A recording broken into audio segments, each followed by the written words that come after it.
నమస్కారం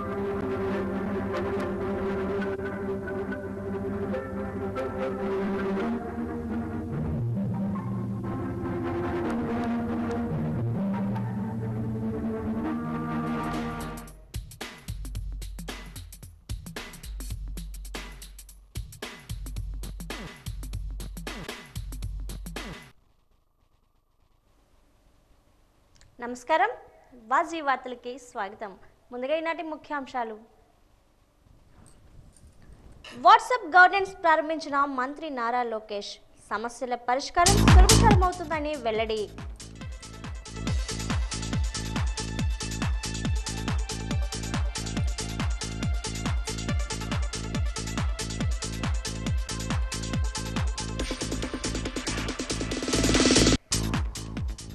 మన్యంలో కొనసాగుతున్న ఏనుగుల విధ్వంసం అంతూ పొంతూ లేకుండా పోతున్న అన్నదాతల ఆవేదన.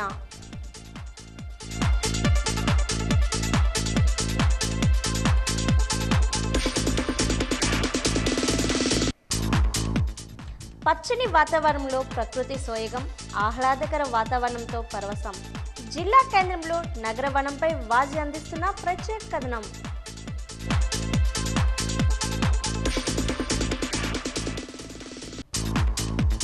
ట్రైబల్ యూనివర్సిటీ తొలి దశ నిర్మాణాలు ఏప్రిల్ నాటికి పూర్తి.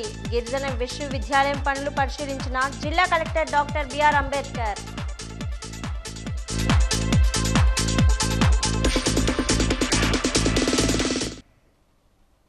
దేశంలోనే మొదటిసారిగా ఏపీలో వాట్సాప్ పాలన చేయనున్నారు. వాట్సాప్ గవర్నెన్స్ సేవలను ఐటీ విద్యాశాఖ మంత్రి నారా లోకేష్ ప్రారంభించారు.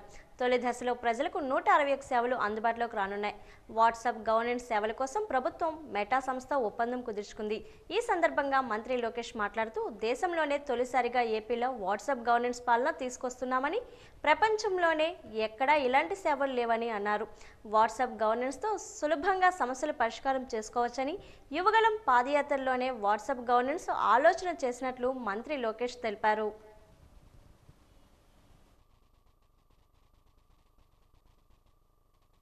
As Bhaskar Garu just stated, we all believe it's a historical movement in governance initiative. We have seen our leader Chandrababu Naidu Garu 1.0, and as he's saying, this is his 2.0, and this marks with his change in governance also and delivery of e-governance. I believe that this is a true transformation that we're going to achieve. Saying that, this is what we call the Manamitra. It's a WhatsApp governance initiative that's going to be launched by the government of Andhra Pradesh and Meta. It's here to deliver a seamless, efficient, citizen-centric public service delivery. To this initiative, we believe that Andhra Pradesh is again at the forefront of e-governance initiatives. In the past, the entire nation used to look at Andhra Pradesh on what are we doing so they can adopt. I believe this is the first step in that direction.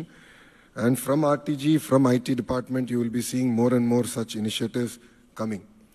Our entire objective is to keep the citizen as center of our universe.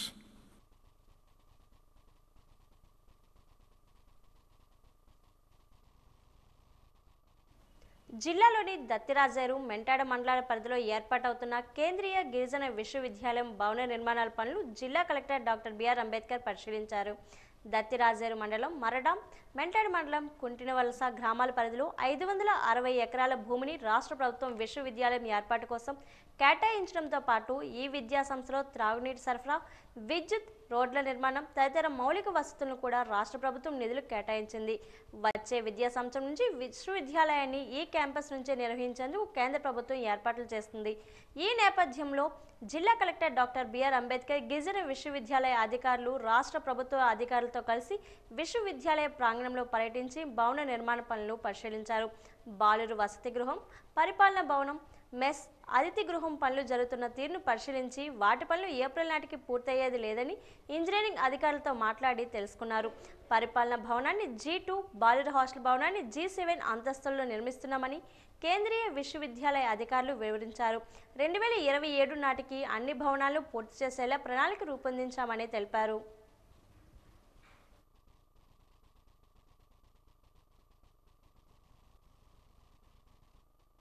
Uttarandhra పరిధిలోని విశాఖపట్నం, విజయనగరం, శ్రీకాకుళం, అనకాపల్లి, అల్లూరు సీతారామరాజు, పార్వతీపురం, మన్యం జిల్లాలకు సంబంధించిన ఉపాధ్యాయ MLC ఎన్నికల polling ఫిబ్రవరి 27వ తేదీ ఉదయం 8 గంటల నుంచి సాయంత్రం 4 గంటల వరకు జరుగుతుందని విశాఖపట్నం జిల్లా కలెక్టర్ రిటర్నింగ్ అధికారి ఎంఎన్ హరీంద్ర ప్రసాద్ పేర్కొన్నారు. ఎన్నికల సంఘం వెలువరించిన షెడ్యూల్ ప్రకారం జనవరి 29వ తేదీ నుంచి ఎన్నికల ప్రవర్తనా నియమావళి అమల్లోకి వచ్చిందని ఈ రోజు మీడియాకు తెలిపారు.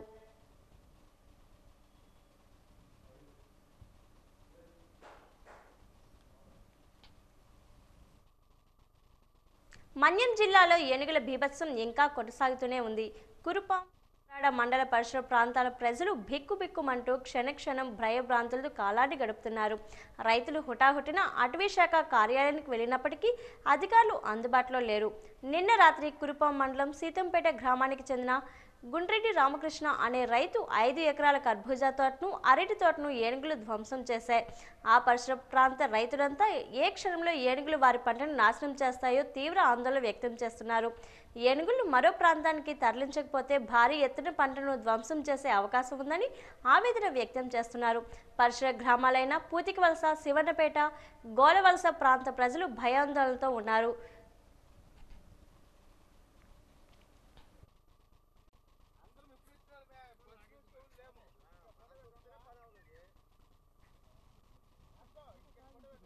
ఒకవైపు పచ్చని వాతావరణం, మరోవైపు జంతు బొమ్మల ప్రదర్శన, మైమరిపించే అటవీ ప్రాంతం, ఆహ్లాదకరమైన ప్రకృతి సోయగాలు ఇవన్నీ కలగలిపి ఉన్నాయి విజయనగరం వనంలో. ఇంతకీ ఎక్కడా విజయనగరం వనం? అక్కడ ఏమి ఉన్నాయి? Watch the story. విజయనగరం పట్టణానికి 10 కిలోమీటర్ల దూరంలో మొత్తం 3 ప్రాంతాలలో నగర వనాలను జిల్లా అటవీ శాఖ ఏర్పాటు చేసింది. కేంద్ర ప్రభుత్వ నిధులతో ఆహ్లాదకరమైన వాతావరణంలో పట్టణ ప్రాంత వాసులకు అడవులను పరిచయం చేయడానికి సరికొత్త కార్యక్రమాన్ని రూపొందించింది. సారిపల్లి, బేతనాపల్లి, కొండవెలగాడ ప్రాంతాలలో మొత్తం 3 నగర వనాలను జిల్లా అటవీ శాఖ ఏర్పాటు చేసింది.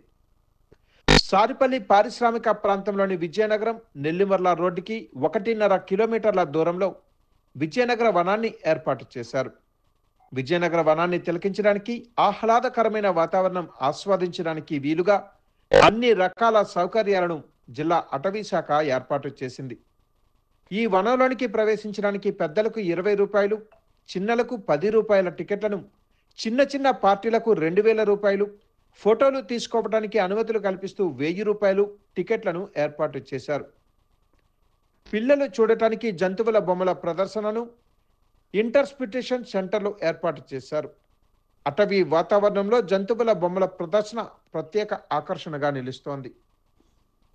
ప్రభుత్వము నగరవనాలు అనే కాన్సెప్ట్ నగరాల్లో నివసించే ప్రజలకి అడవులు అంటే ఎట్లా ఉంటాయి, ఆహ్లాదకరమైన వాతావరణం ఎలా ఉంటుంది, ఒక అటవీ వాతావరణం ఎట్లా ఉండాలన్నది చూపించడానికి ఒక ఉద్దేశంతో నగరవనాలు అనేది తీసుకొచ్చింది కాన్సెప్ట్. అందులో భాగంగా మనం విజయనగరంలో ఒక 3 నగరవనాలు మనం క్రియేట్ చేస్తున్నాం. అందులో ఒకటి సారిపల్లి, 2 బేతనాపల్లి దగ్గర అరణ్యవనం, సారిపల్లి దగ్గర ఇక్కడ విజయనగర వనము అండ్ వెలగాడ దగ్గర ఒక నగరవనం తయారు చేస్తున్నాం. అయితే సారిపల్లి నగరవనం కానీ బేతనాపల్లి నగరవనం కానీ ఆల్రెడీ మనకి ప్రజలకి అందుబాటులోకి వచ్చాయి. ప్రజలు కూడా ఈ నగరవనాల్లోకి వచ్చి ఆహ్లాదకరమైన వాతావరణం చూసి అటవీ శాఖ చేపడుతున్న ఈ అద్భుతమైన కార్యక్రమాన్ని అప్రిషియేట్ చేస్తారని, ఆహ్లాదకరంగా కుటుంబ సభ్యులతో కానీ, బంధువులతో కానీ, స్నేహితులతో కానీ వచ్చి ఈ ఆహ్లాదకరమైన వాతావరణంలో సేద తీరే అవకాశం వినియోగించుకుంటారని అందరికీ విన్నవించడమైనది. అటవీ వాతావరణంలో మొత్తం 38 రకాల అటవీ జాతులు, సుమారు 2000 చెట్లు ఈ వనంలో ఉన్నాయి. యువతీ యువకులకు ఓపెన్ జిమ్ నిర్మించారు. చిన్నారులకు ఆడుకునే విధంగా అన్ని రకాల పరికరాలను ఏర్పాటు చేశారు. వాకర్స్ నడవడానికి వీలుగా పాత్వే ఏర్పాటు చేశారు. ఈ వనంలోకి వచ్చిన వారు ఉండడానికి వీలుగా 4 రచ్చబండలను, చిన్న చిన్న వేడుకలు జరుపుకోవడానికి అనువుగా 2 పగోడాలను నిర్మించారు. వనంలోని పచ్చదనం ఆస్వాదించడానికి, కూర్చోవడానికి వీలుగా సిట్టింగ్ బెంచ్లను కూడా ఏర్పాటు చేశారు. మనకి వాకర్స్ పాత్వే ఉంటుందండి. ఎవరైనా ట్రెక్కింగ్ చేయాలనుకుంటే కూడా నడవడానికి ఒక 2 కిలోమీటర్ల పైన వాకర్స్ పాత్వేస్ ఉన్నాయి. ఒక పగోడాస్ ఉన్నాయి, 2 పగోడాలు ఉన్నాయి, 4 రచ్చబండలు ఉన్నాయి, ఒక వాచ్ టవర్ ఉంది, నీటి కుంటలు ఉన్నాయి. So you can see different species of plants, tree species ఉన్నాయి. అదేవిధంగా ఇంటర్ప్రిటేషన్ సెంటర్ ఒకటి ఉంది. సో వచ్చే వాళ్ళకి ఎట్లాగో టాయిలెట్ ఫెసిలిటీస్ అవి కానీ వాటర్ ఫెసిలిటీస్ కూడా మనం ఏర్పాటు చేయడం జరిగింది. సో దీంతో పాటు ఒక open gym and children equipment, children play area కూడా ఉంది. సో దట్ మరి అంటే మెయిన్ కాన్సెప్ట్ ఎంటర్టైన్మెంట్ కంటే కూడా అప్రిషియేటింగ్ ద నేచర్ అన్న ఉద్దేశంతో ఇక్కడ చేయడం జరిగింది. అలాగే ఫ్యామిలీతో వచ్చే వాళ్ళకి, చిన్నపిల్లలతో వచ్చే వాళ్ళకి minimum facilities for the children are also being provided. కొండ నుంచి వచ్చిన నీరును ఒడిసిపట్టే విధంగా నీటి కుంటలను, భూగర్భ జలాలను సంరక్షించడానికి చెక్ డ్యాములను ఏర్పాటు చేశారు. వర్షం నీరు కొండపై నుంచి పడుతున్నప్పుడు ఆ నీరుతో పాటు మట్టి కూడా బయటకు వెళ్ళిపోకుండా ఉండేందుకు నీటి కుంటలు ఉపయోగపడతాయి. ఎత్తైన ప్రదేశం నుంచి విజయనగరం ప్రాంతం చూడటానికి వీలుగా ఉండేందుకు కొండపైన కిలోమీటర్ల ప్రాంతంలో వ్యూ పాయింట్లను కూడా ఏర్పాటు చేశారు. ఈ వ్యూ పాయింట్ నుంచి ఫోటోలు తీసుకోవడానికి కొన్ని నిర్మాణాలు చేపడుతున్నారు. దగ్గరగా ఒక 50 హెక్టార్లు మ్యాక్సిమం ఉండేటట్టు, అంటే ఎంతైనా సరే మినిమం 10 హెక్టార్స్ నుంచి ఎంతైనా అప్పర్ లిమిట్ ఎంత అన్నది లేదు, ఒక 50 హెక్టార్ల వరకు మనం ప్రపోజ్ చేయడం జరిగింది ఈ సారిపల్లికి సంబంధించి. ఇక్కడ ముఖ్య ఉద్దేశం ఏంటంటే, ఒకటి పచ్చదనం పెంపొందించడం కేంద్ర ప్రభుత్వం ఇచ్చే నిధులతో, అట్లాగే soil and moisture conservation. Soil and moisture conservation అంటే వాన నీటిని ఎట్లా ఒడిసిపట్టి భూగర్భ జలాలని ఎట్లాగైతే పెంపొందించడానికి ఎలా చేయగలుగుతామో వాటి కోసం ఆర్ఎఫ్డీలు కానీ, చెక్ డ్యామ్లు కానీ, నీటి కుంటలు కానీ టేకప్ చేస్తాము. ఎప్పుడైతే మనం వాటర్ డెవలప్ చేయడం జరిగిందో గ్రీనరీ కూడా డెవలప్మెంట్ ఉంటుంది. అదేవిధంగా ఎగ్జిస్టింగ్ ఉన్న స్పీషీస్ ఏదైతే ఉన్నాయో, అటవీ జాతులు ఉన్నాయో, దానికి అనుబంధంగా ఇంకా వివిధ రకాలటువంటి అటవీ జాతుల్ని ఇక్కడ పెంచడం జరుగుతూ ఉంది. ఆల్రెడీ ఇక్కడ మనం చూసినట్లయితే ఈరోజు ఒక 38 రకాల జాతుల పైనే ఉండే ఒక 2000 మొక్కల్ని మనం ఇక్కడ నాటడం జరిగింది. ఇవి ఈ రోజుకి ఇప్పుడు చూడండి, లాస్ట్ 3-5 ఇయర్స్ నుంచి అట్లాగా అద్భుతంగా గ్రోత్ అందుకున్నాయి. It's total greenery now and it is a good concept. People ఒక పక్కన వాతావరణాన్ని ఎంజాయ్ చేస్తూనే సేద తీరడానికి అవకాశం ఉంటుంది. అదేవిధంగా ప్రకృతి కూడా మనకి డెవలప్మెంట్, వాతావరణం కూడా ఈ ఏరియాలో అంత క్వాలిటీ ఆఫ్ ది ఎన్వైరన్మెంట్ కూడా ఇంప్రూవ్మెంట్ ఉంటుంది. సారిపల్లి విజయనగరం వనం సుమారు 10 హెక్టార్ల ప్రాంతంలో నిర్మించడం జరిగిందని, విజయనగరం వాసులు ఈ వనాన్ని సందర్శించి ఆహ్లాదకరమైన వాతావరణాన్ని ఆస్వాదిస్తారని ఇన్ఛార్జ్ జిల్లా అటవీ శాఖ అధికారి ఎస్ వెంకటేష్ పేర్కొన్నారు. ఆహ్లాదకరమైన పచ్చని వాతావరణంలో ఏర్పాటు చేసిన సారిపల్లి విజయనగరం వనం పర్యాటకులను ఎంతగానో ఆకట్టుకుంది అనడంలో ఎలాంటి సందేహం లేదు. ఇంకెందుకు ఆలస్యం, ఈ విజయనగర వనాన్ని సందర్శించి మరింత ఆనందాన్ని పర్యాటక ప్రేమికులు పొందుతారని ఆశిస్తాం. ఆ టికెట్స్ నామినల్ అండి, మన మెయింటెనెన్స్ కోసం సరిపోయేంత మాత్రమే. 20 rupees I think is the ticketing price. అలాగే ఎవరైనా పిక్నిక్ 20 రూపాయలు టికెట్గా ఉందండి. పార్కింగ్ 10 రూపీస్, 20 రూపీస్ అట్లా ఉంది. I think the facilities are also been displayed here. And ఎవరైనా ఫ్యామిలీ పిక్నిక్స్ చేసుకుందాం అనుకున్నా, బర్త్డే పార్టీస్ చేసుకుందాం అనుకున్నా, they can avail this facility in this particular wonderful area. 1000-2000 rupees. అట్లాగా ఫోటోగ్రఫీ డెస్టినేషన్ కూడా ఇది. So whoever is having pre wedding shoots అట్లాంటివి ఉండేటప్పుడు అనుమతులు తీసుకొని ఖచ్చితంగా they can make use of this facility.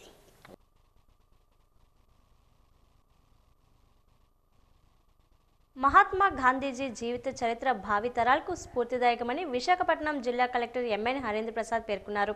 అహింస మార్గంతో స్వాతంత్ర్య సాధనలో అమోఘమైన పాత్ర పోషించారని కొనియాడారు. మహాత్ముని ప్రస్తావన లేకుండా దేశ చరిత్ర ఉండదని పేర్కొన్నారు. ఆయన చూపిన మార్గాన్ని అందరూ అనుసరించడమే నిజమైన నివాళిగా కలెక్టర్ అభివర్ణించారు. గాంధీజీ వర్ధంతిని పురస్కరించుకుని స్థానిక కలెక్టరేట్ ప్రాంగణంలో ఉన్న ఆయన విగ్రహానికి జిల్లా కలెక్టర్ పూలమాల వేసి ఘన నివాళులు అర్పించారు. Made and all the freedom fighters made for the freedom of the country and the well-being of the people. అవన్నీ కూడా మనం ఈరోజు గుర్తు తెచ్చుకోవాలి. సో ఈ మధ్యలో ఏమైందంటే there has become a trend that we blaming. Mahatma Gandhi శాంతి మార్గంలో స్వతంత్ర ఉద్యమాన్ని నడిపారని, సమాజానికి మహాత్మా గాంధీ స్ఫూర్తిదాయకులని విజయనగరం శాసనసభ్యురాలు పూసపాటి అదితి విజయలక్ష్మి గజపతిరాజు కొనియాడారు. మహాత్మా గాంధీ వర్ధంతి వేడుకలను జిల్లా కేంద్రంలోని తెలుగుదేశం పార్టీ కార్యాలయం అశోక బంగ్లాలో ఈరోజు ఘనంగా నిర్వహించారు. ముందుగా మహాత్మా గాంధీ చిత్రపటానికి పూలమాలలు వేసి ఘన నివాళులర్పించారు. ఈ సందర్భంగా ఆమె మాట్లాడుతూ, అహింస మార్గంలో స్వతంత్ర సంగ్రామంలో మహాత్మా గాంధీ పోరాటాలు చేశారన్నారు. గాంధీ అడుగు జాడలో ప్రతి ఒక్కరూ నడవాలని సూచించారు.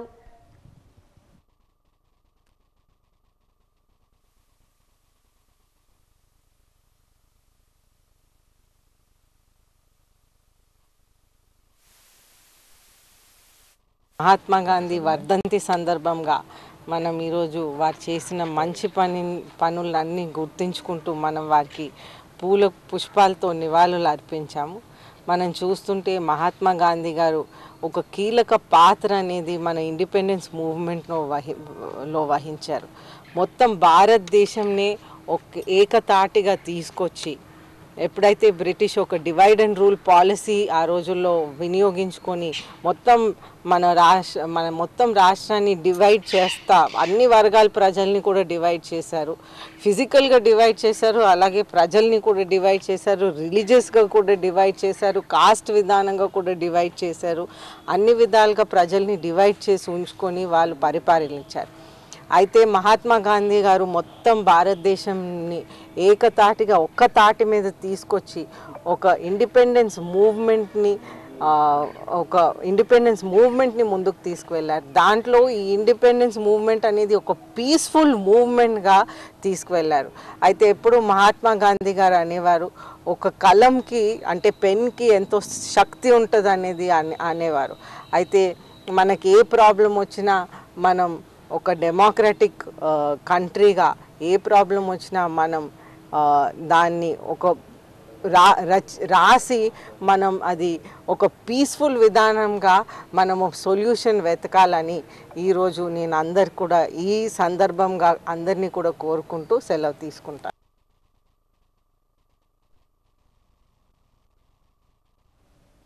జాతిపిత మహాత్మా గాంధీ సమాజానికి ఆదర్శప్రాయులని గురుజాడ విద్యా సంస్థల అధినేత డాక్టర్ ఎంవీఆర్ కృష్ణాజీ పేర్కొన్నారు. మహాత్మా గాంధీ వర్ధంతి సందర్భంగా గురుజాడ స్కూల్ ఆధ్వర్యంలో ర్యాలీ నిర్వహించారు. నేటి విద్యార్థులు, యువత మహాత్మా గాంధీని స్ఫూర్తిగా తీసుకోవాలని కృష్ణాజీ పేర్కొన్నారు.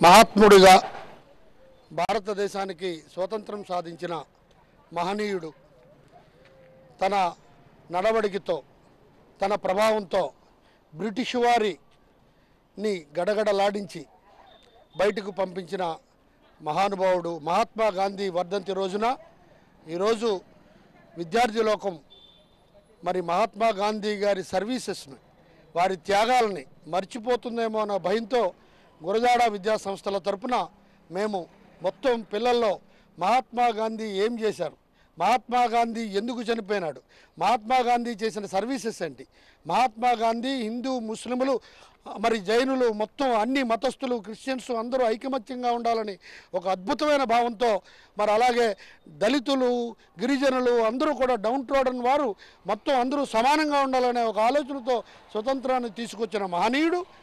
కానీ దుర్మార్గంగా మతోన్మాదుల తోటాలకు బలైపోయి చనిపోయిన రోజుగా మేము చాలా విచారిస్తున్నాం. ఈ ఒక స్లోగాన్ ఇవ్వాలనే ఆలోచనతో ఈరోజు గాంధీ గారి సేవలను కొనియాడడానికి, ఒకసారి గుర్తుంచుకోవడానికి ఈ ర్యాలీని నిర్వహిస్తున్నాం. మహాత్మా గాంధీ స్మారక నిధి ఆధ్వర్యంలో ఈరోజు గాంధీజీ వర్ధంతి ఘనంగా నిర్వహించారు. ఈ సందర్భంగా సంఘం అధ్యక్షులు పోతన్న మాట్లాడుతూ, దేశం కోసం ప్రాణాలు అర్పించిన మహాత్మా గాంధీ ఆశయాలు సాధించాలని, ఆయన బాటలో నడవాలని పిలుపునిచ్చారు. మహాత్ముడు యుగ పురుషుడని, ప్రపంచానికి సత్యం, శాంతి, అహింస ప్రబోధించిన మహనీయుడని అన్నారు. ఏ దేశంలో మానవ హక్కులు ఉల్లంఘన జరిగినా ఆ ఉద్యమాలకు నాయకత్వం వహించే నేతలకు గాంధీజీయే ప్రేరణ అని అన్నారు. ఈ కార్యక్రమంలో ధవల సర్వేశ్వరరావు, డాక్టర్ పివిఎల్ సుబ్బారావు తదితరులు పాల్గొన్నారు.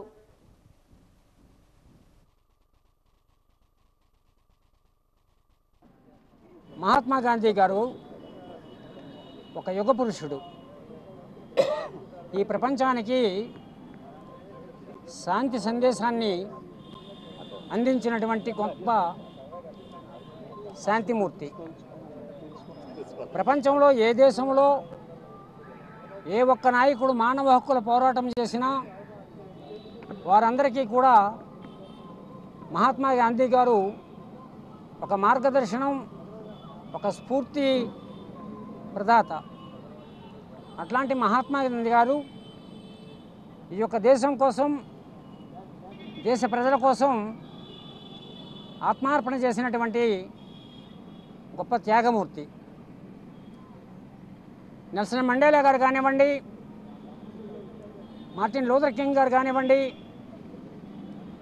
ఇంకా అనేక మంది ప్రపంచాది దేశ నేతలు మానవ హక్కుల కోసం పోరాటం చేసినటువంటి వాళ్ళు మహాత్మా గాంధీ గారే మాకు స్ఫూర్తి ప్రదాత అని వాళ్ళు బహిరంగంగా చెప్పుకున్నటువంటి పరిస్థితి. ఇది మన దేశానికి గొప్ప గర్వకారణం. అట్లాంటి మహాత్మా గాంధీ గారు సత్యం, శాంతి, అహింస అనేటటువంటి ఈ 3 సూత్రాలను కూడా ప్రపంచ మానవాళికి అందజేసినటువంటి మహనీయుడు. యువరత్న నటుడు బాలకృష్ణకు పద్మభూషణ్ అవార్డు కేంద్ర ప్రభుత్వం ప్రకటించడంతో నందమూరి అభిమానులు హర్షం వ్యక్తం చేస్తున్నారు. అశోక బంగ్లాలో నందమూరి ఫ్యాన్స్ అసోసియేషన్ సభ్యులు వాజీ న్యూస్తో మాట్లాడారు. ఈ సందర్భంగా తెలుగుదేశం పార్టీ ప్రధాన కార్యదర్శి నందమూరి అభిమాని ఐవీపీ రాజు మాట్లాడుతూ తన అభిమాన నటుడికి కేంద్ర ప్రభుత్వం పద్మభూషణ్ అవార్డు ప్రకటించడం సంతోషతగ్గ విషయమన్నారు. ఈ కార్యక్రమంలో నందమూరి అభిమాని ఈపిలి రామారావు, కేవీ రమణ పాల్గొన్నారు.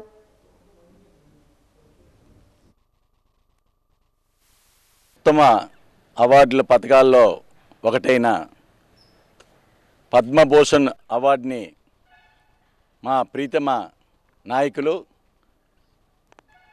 నందమూరి బాలకృష్ణ గారికి కేంద్ర ప్రభుత్వం ఇవ్వడం అనేది ఒక మంచి శుభపరిణామం అని చెప్పేసి కూడా తెలియజేస్తున్నాం.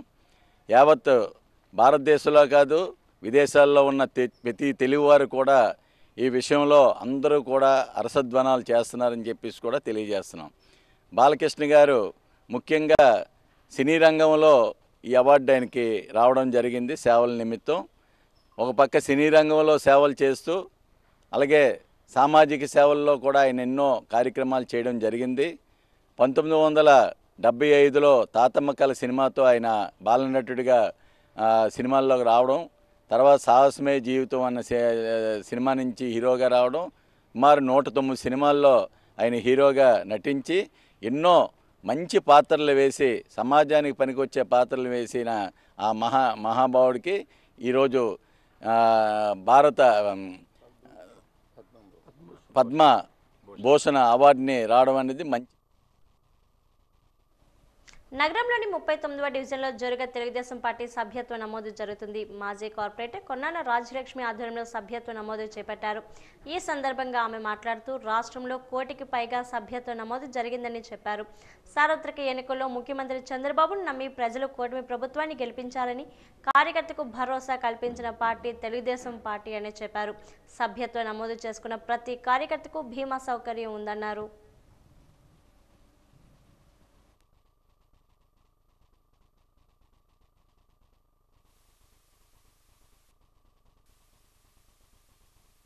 తెలుగుదేశం ప్రభుత్వం ఏర్పడిన తర్వాత మరి కార్యకర్తలందరినీ గౌరవించాలి, కార్యకర్తలకు ఏదో విధంగా ఉపయోగపడాలనే ఉద్దేశంతో కార్యకర్తలందరికీ కూడా ఇన్సూరెన్స్ కార్యక్రమం మొదలు పెట్టడం జరిగింది. మరి అక్టోబర్ 26 నుంచి మొదలు పెట్టడం జరిగింది. మరి అప్పటి నుంచి ఇప్పుడు 2 నెలలు బట్టి చూస్తే 1 కోటి పైగా దాటిపోయే సభ్యత్వాలు చేయడం ఉంది.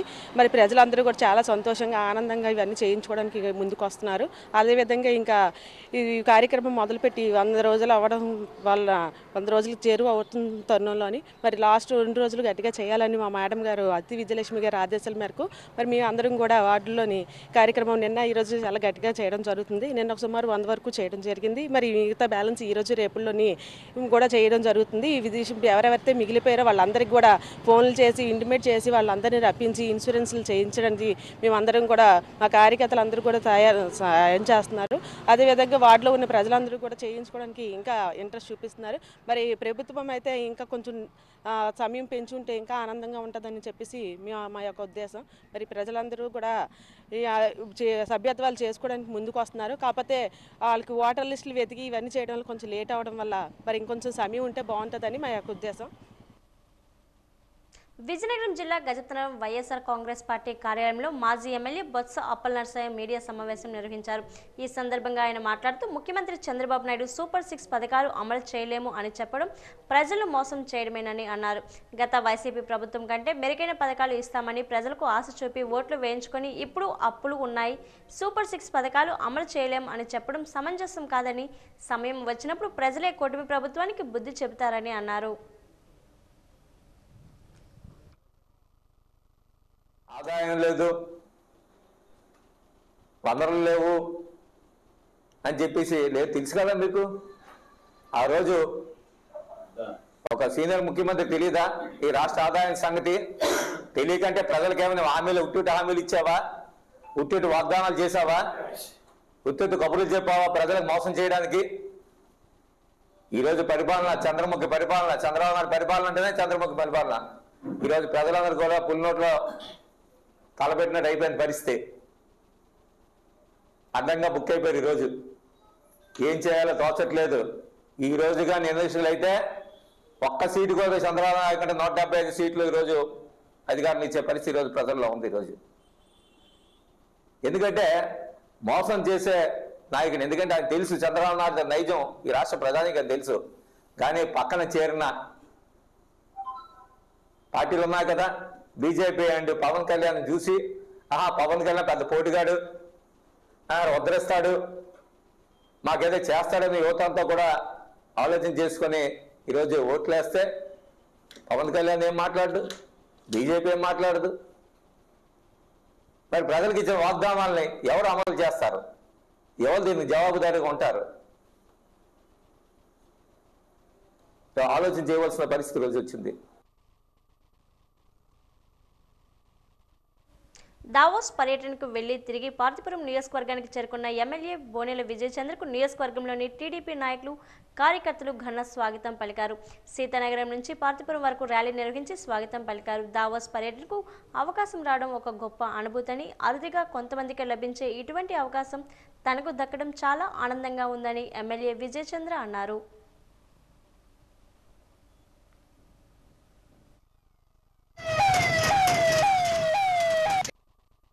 మొత్తం మీద 20 నుంచి 24 మన ఈ నెలలో ప్రపంచ దేశ సిఇఓస్, అధ్యక్షులు, వివిధ రాష్ట్ర ముఖ్యమంత్రులు, కేంద్ర మంత్రులు, ఆ దేశ అధ్యక్షులు అందరూ కలిసి ఒక కేంద్ర బిందువైన డావోస్లో కూర్చోవడం, దాని గురించి ప్రపంచ ఆర్థిక వనరులను ఎలా సృష్టించాలి, రాబోతున్న తరాలకి మనం ఏం చేయాలి, ఎన్విరాన్మెంట్ని ఎలా కాపాడుకోవాలి, ఇప్పుడు ఆర్టిఫిషియల్ ఇంటెలిజెన్స్ గురించి రేపు రాబోతున్న కారణాలు ఏంటి, ప్రజలపైన ఏ అభిప్రాయాలు ఎంత ప్రభావితం చూపిస్తాయని ఒక గొప్ప డిస్కషన్ జరిగింది ఈసారి ఒక 4 థీమ్లో.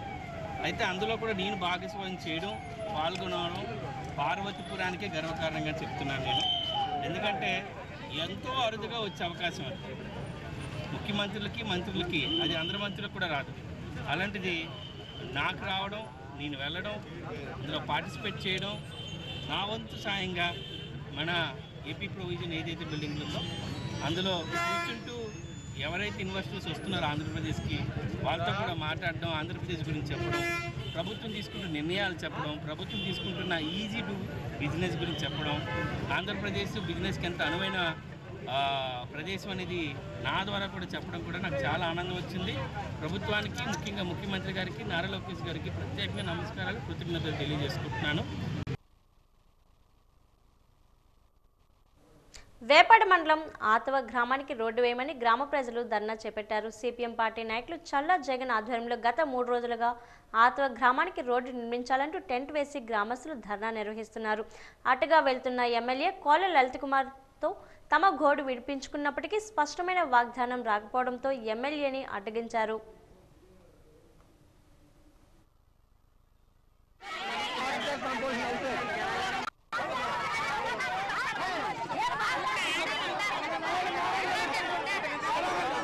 రోజుల నుండి ఆతో గ్రామ ప్రజలందరూ ఇక్కడ రోడ్డు మీద నిరసన తెలియజేస్తున్నారు. నేటికి పాలకులు కానీ ప్రజాప్రతినిధులు కానీ అధికారులు కానీ ఎవరు కూడా పట్టించుకోలేదు. అయితే నేటికి 3 రోజులు కావస్తుంది. ఏది ఏమైనప్పటికి కూడా తక్షణమే ఆటో రోడ్డుకి పనులు ప్రారంభించాలని ప్రధానమైన డిమాండ్. అలాగే ఆటం నుండి బాణాది, ఆటం నుండి భూమిరెడ్డిపాలెం లింక్ రోడ్లు కూడా వేయాలనేది మా తాలూకా డిమాండ్. అయితే ఏది ఏమైనా సరే తక్షణమే ఆటో రోడ్డు పనులు ప్రారంభించలేనట్లయితే దేనికైనా మేము సిద్ధంగా ఉన్నాం. గ్రామస్తులందరూ అవసరమైతే మా ప్రాణాలను తీసుకుంటాం తప్పితే ఇక్కడి నుంచి కదిలేదే లేదు. ఫిబ్రవరి 1వ తేదీన కేంద్ర ఆర్థిక మంత్రి నిర్మలా సీతారామన్ పార్లమెంట్లో 2025-26 సంవత్సరానికి సంబంధించి కేంద్ర బడ్జెట్ను ప్రవేశపెట్టనున్న నేపథ్యంలో బడ్జెట్పై ఊహాగానాలు మొదలయ్యాయి. పాత పన్ను విధానం రద్దు చేస్తారేమో అన్న ఆలోచనలతో రద్దు చేస్తే ప్రభావం ఎలా ఉంటుందన్న చర్చలు జరుగుతున్నాయి. ఈ నేపథ్యంలో ప్రముఖ చార్టెడ్ అకౌంటెంట్ నాగేశ్వరరావుతో వాజీ న్యూస్తో బడ్జెట్పై తన అభిప్రాయాలు వ్యక్తీకరించారు. ఫిబ్రవరి 1న మన ప్రియతమ ఆర్థిక మంత్రి నిర్మలా సీతారామన్ గారు కేంద్ర బడ్జెట్ ప్రవేశపెట్టబోతున్నారు. ఇందులో చాలా ఊహాగానాలు ఉన్నాయి. పర్టికులర్గా పాత పన్ను విధానం రద్దు అని మనం అంతా వింటున్నాం. అసలు పాత పన్ను విధానం అంటే ఏంటి, కొత్త పన్ను విధానం అంటే ఏంటి? మనం ఇన్కమ్ ట్యాక్స్ యాక్ట్ పెట్టిన దగ్గర నుంచి మనం పాత పన్ను విధానంలో ఉన్నాం. దానిలో మనకి ఇంట్రెస్ట్ ఆన్ హౌసింగ్ లోను, ఇన్సూరెన్స్లు, మెడిక్లెయిమ్లు, ఎడ్యుకేషన్ లోన్ ఇంట్రెస్ట్, ఇటువంటివన్నీ ఎగ్జామ్షన్స్ మనకు వస్తాయి. అదేవిధంగా కొత్త పన్ను విధానంలో ఆ ఎగ్జామ్షన్స్ ఏవి రావు, కానీ ట్యాక్స్ రేట్లు డిఫరెంట్గా ఉన్నాయి. ఇది కొత్త పన్ను విధానం అన్నది ఒక 4 సంవత్సరాల క్రితం ప్రవేశపెట్టడం జరిగింది. ఇప్పటికి ఒక 70-80% వరకు అంటే అల్పాదాయంగా ఉన్న వాళ్ళందరికీ కొత్త పన్ను విధానంలో వెసులుబాటు ఉన్నది, బెనిఫిట్గా ఉన్నది. కానీ పూర్తిగా రద్దు చేస్తారు అన్న ఊహాగానంలో చెప్పాల్సింది ఏంటంటే, ఎప్పటి నుంచో మనం ప్లాన్ చేసుకుంటున్న హౌసింగ్ లోన్ ఇంట్రెస్ట్ కానీ, ఎడ్యుకేషన్ లోన్ ఇంట్రెస్ట్ కానీ, ఇటువంటివి మనం ఫ్యూచర్లో క్లెయిమ్ చేసుకోవడం అవ్వదు కొత్త పన్ను విధానంలో. అందువలన మనకి కొత్త పన్ను విధానంతో పాటు పాత పన్ను విధానాన్ని కూడా కంటిన్యూ చేసిన రోజు ఎప్పటి నుంచో ప్లాన్ చేసుకుంటున్న మన ఇండివిజువల్స్ అందరికీ బెనిఫిట్ అయితే ఉంటుంది.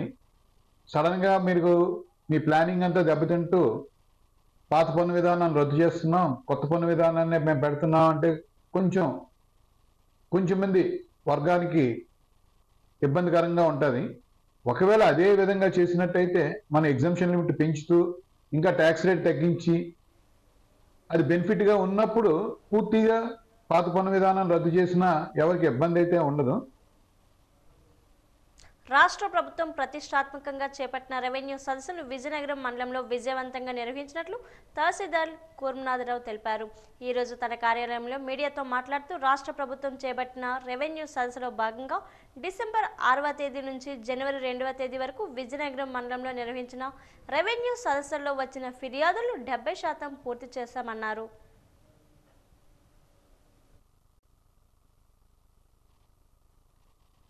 ప్రభుత్వం ప్రతిష్టాత్మకంగా చేపట్టినటువంటి రెవెన్యూ సదస్సులు కార్యక్రమంలో భాగంగా డిసెంబర్ 6వ తేదీ నుంచి జనవరి 2వ తేదీ వరకు విజయనగరం మండలంలో రెవెన్యూ సదస్సులు ప్రతి గ్రామంలో నిర్వహించడం జరిగింది.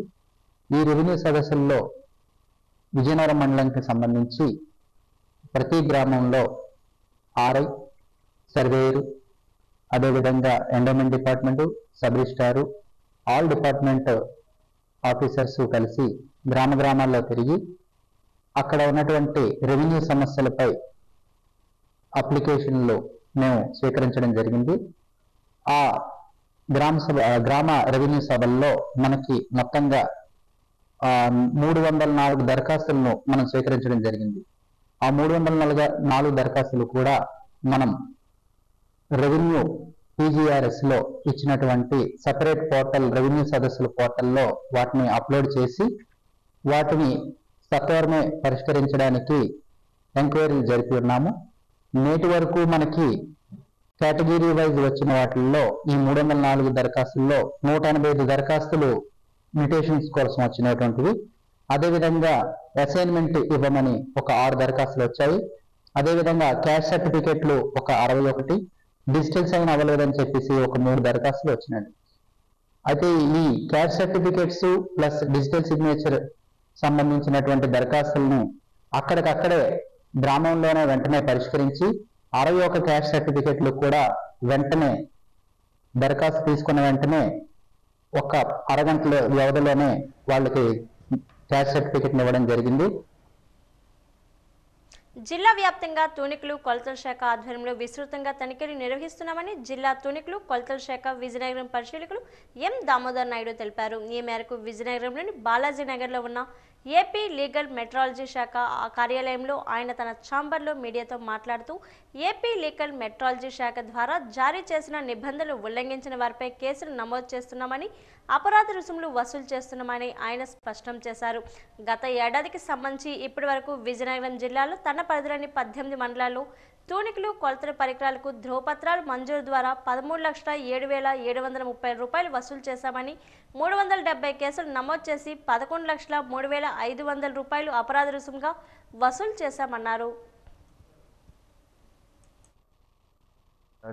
ఇప్పటి వరకు ఈ ఆర్థిక సంవత్సరం ముద్రణ అంటే ప్రతి ఒక్క కాటాలు కావచ్చు, కొలత పరికరాలు కావచ్చు, ఏవైనా కావచ్చు, వాటికి ముద్రలు వేసి ఇప్పటి వరకు 13,07,730 రూపాయలు వసూలు చేశాము. అదేవిధంగా ఇప్పటి వరకు 370 కేసులు, అంటే ఈ 370లో 294 కేసులు కాటాలకు సీల్ వేయించుకుని వారు లేదా కాటాలతో మోసాలకు పాల్పడిన వారిపై 294 కేసులు. అదేవిధంగా 76 కేసులు ప్యాకేజ్ కమోడిటీస్, అంటే ప్యాకేజీ తక్కువ ఫిల్లింగ్ చేసిన, లేదంటే ప్యాకేజీ అధిక ధరలకు విక్రయించిన, లేదంటే ప్యాకేజీపై ఎటువంటి వివరములు కంపెనీ వివరములు లేనివి 76 కేసులు. మొత్తం కలిపి 370 కేసులు నమోదు చేశాను. దానికి 11,03,500 రూపాయలు అపరాధ రుసుము డిసెంబరు నెలాఖరు వరకు వసూలు చేశానండి. అదేవిధంగా విజయనగరం జిల్లా మొత్తం మా లీగల్ మెట్రాలజీ శాఖ అధికారులందరూ కూడా ఇప్పటి వరకు ముద్రణ రూపేణా 54,95,519 రూపాయలు స్టాంపింగ్ ఫీజు, అదేవిధంగా 899 కేసులు, అంటే కాటాలపై మోసాలు చేసిన వారు లేదా కాటాలు సీల్ వేయించుకున్న వారు 626 కేసులు, ప్యాకేజ్ కమోడిటీస్ అంటే ఎటువంటి వివరాలు లేనివి మరియు అధిక ధరలకు విక్రయించినవి లేదా ప్యాకేజీపై నిర్ధారించిన బరువు కంటే తక్కువ బరువు ప్యాక్ చేసినవి, అవన్నీ కలిపి 273 కేసులు మొత్తం నమోదు చేశారు. ఆ కేసులకు గాను అపరాధ రుసుము విషయమై 35,08,500 రూపాయలు వసూలు చేశారు.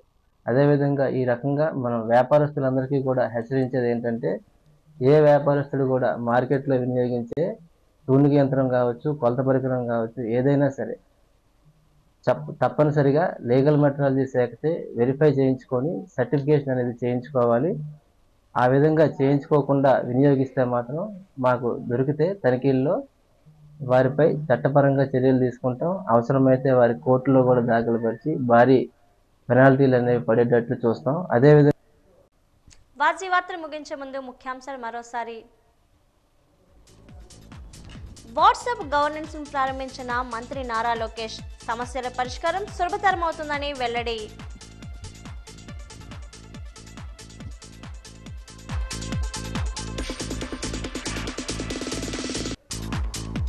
మన్యంలో కొనసాగుతున్న ఏనుగుల విధ్వంసం, అంతూ పొంతూ లేకుండా పోతున్న అన్నదాతల ఆవేదన.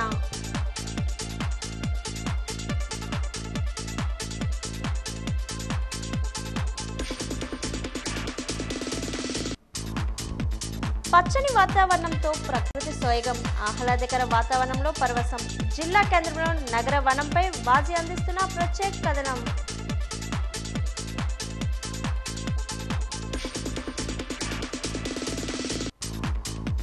ట్రైబల్ యూనివర్సిటీ తొలి దశ నిర్మాణాలు ఏప్రిల్ నాటికి పూర్తి. గిరిజన విశ్వవిద్యాలయం పనులు పరిశీలించిన జిల్లా కలెక్టర్ డాక్టర్ బిఆర్ అంబేద్కర్.